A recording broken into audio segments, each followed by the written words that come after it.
यह स्कूल बहुत। हे दोस्तों, आज एक नई कहानी के सथ ऐप का स्वागत है। वंश स्केरी स्टोरी में चलो कहानी की शुरुआत करते हैं।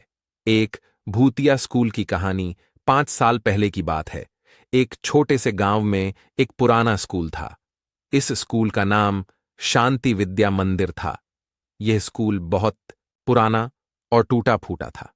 गांव के लोग कहते थे कि इस स्कूल में ईके टीचर और बच्चे की आत्मा है। कई साल पहले एक भयानक हादसे में स्कूल के एक कमरे में आग लग गई थी।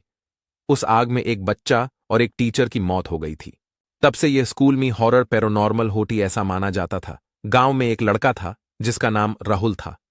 राहुल बहुत हिम्मत वाला लड़का था और वह भूत प्रेत पर विश्वास नहीं करता था। एक दिन उसने अपने दोस्तों के साथ मिलकर इस भूतिया स्कूल में जाने की प्लानिंग बनाई।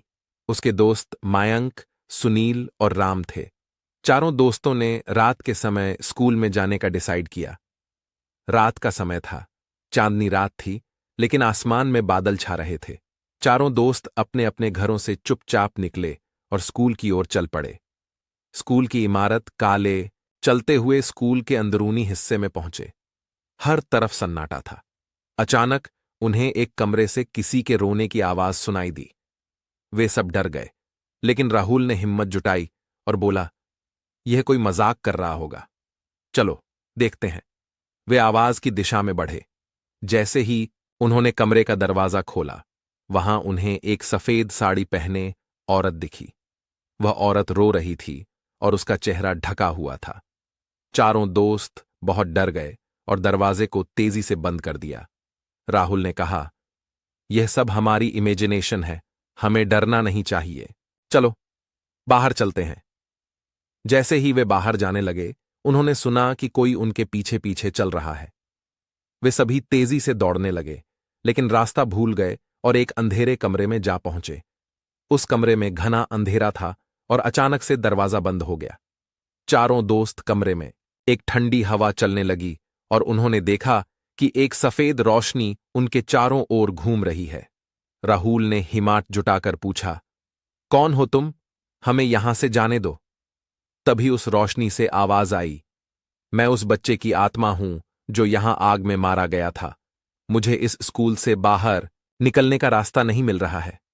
अगर तुम मेरी मदद करोगे तो मैं तुम्हें यहां से सुरक्षित बाहर निकलने दूंगा।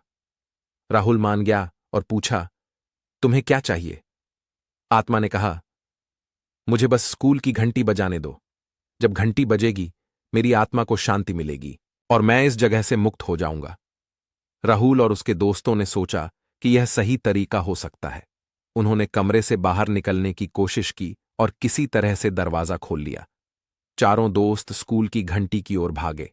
जैसे ही उन्होंने घंटी बजाई, एक जोर की आवाज हुई और पूरी इमारत हिलने लगी। तभी वह सफेद रोशनी गायब हो गई और सब कुछ सामान्य हो गया। पार वो टीचर की आत्मा अभी भी थी जिसे शांति नहीं मिली थी, और उनको फिर से उस टीचर की आत्मा की रोने की आवाज आए। उन्होंने देखा तो वह टीचर राहुल और उसके दोस्तों की तरफ आए बहुत तेजी से, और उनमें से मयंक की तरफ आके उसको स्कूल से नीचे फेंक दिया।